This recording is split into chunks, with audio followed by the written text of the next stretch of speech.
On Camper, another cracking desert sunrise gets us out of our swags to greet the day and reflect on just how lucky we are to be on this trip and in this exact spot. Camp 9 on the Madigan line is where we wake up this morning as our crossing of the Simpson Desert continues from west to east. See mate, when you roll these over like this, pull it off and tight, give it a right nice tight roll. That makes the bag waterproof and dustproof. So when we're driving down all the dirt roads, my swag stays clean.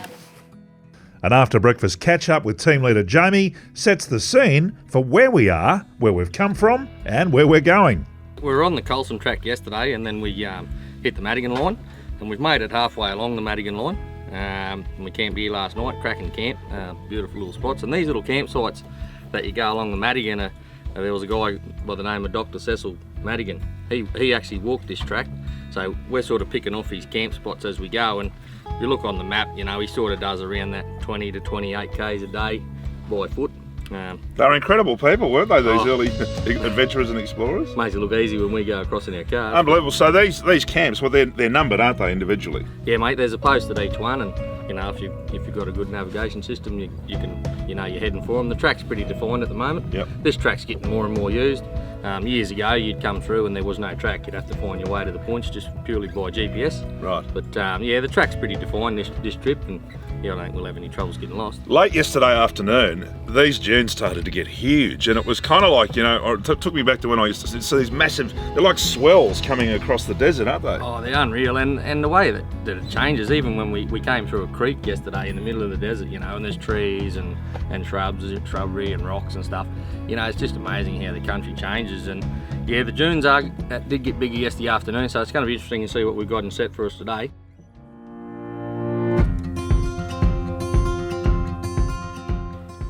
So we've been down to 18 psi for most of the Simpson, but we were struggling a little bit late yesterday afternoon with some fairly chopped up tracks and some very large dunes. So as Jamie suggested, we're going to drop it by another 3 psi. Only, you know, 3 psi, but it's going to make all the difference.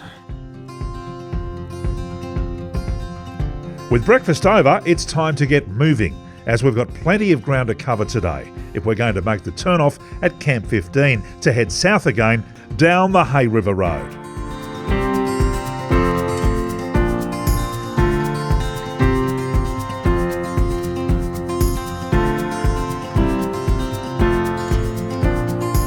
The dunes this morning are about as tough as they've been all trip, with a couple of them catching me out with even 10 psi all round. Momentum is certainly the key. Having said that, we haven't even touched the little stick at all this trip. Something tells me that may be happening sooner rather than later.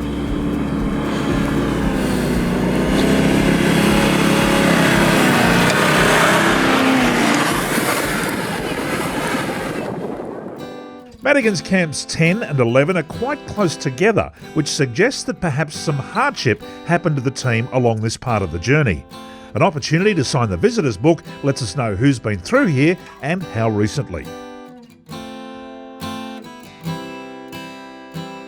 As with most things that are hard to get to, here at Camp 11, there's an opportunity to leave your name. Look at this.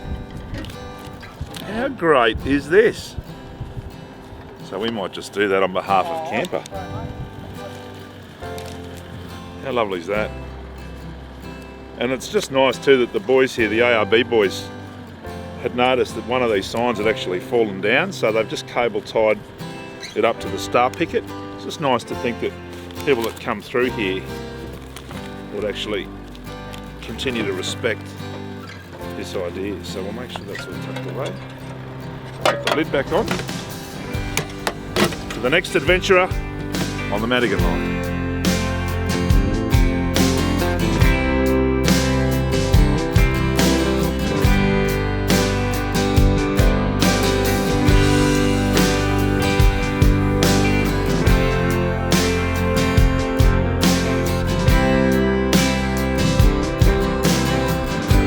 There's a small notion of sickness creeping into the convoy, known as desert fever, and brought on through the combination of exhilaration and boredom at the endless crossing of sand dunes.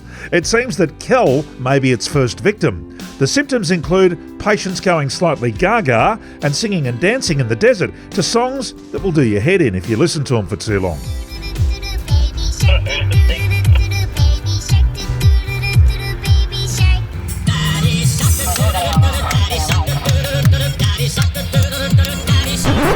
Okay, that's enough of that.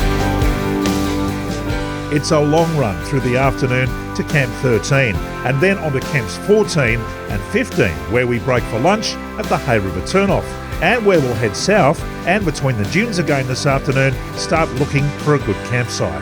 With the hold-ups that we experienced a few days ago in Mount Dare, we are still well behind our intended location given that we're rendezvousing with the entire Queensland ARB team in a day or two.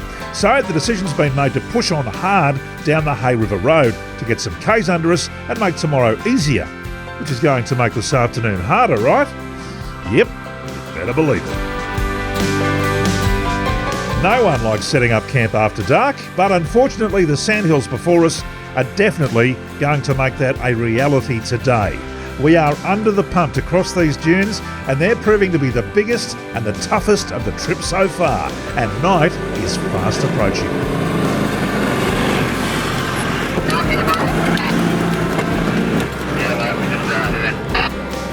We roll into camp at about 8:30, but we've tamed the dunes and created a much easier day for ourselves tomorrow.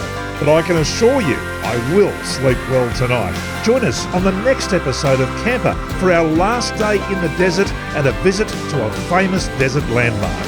And if you can see yourself on a trip like this and you'd like some more information on how to do it, head to your local ARB store.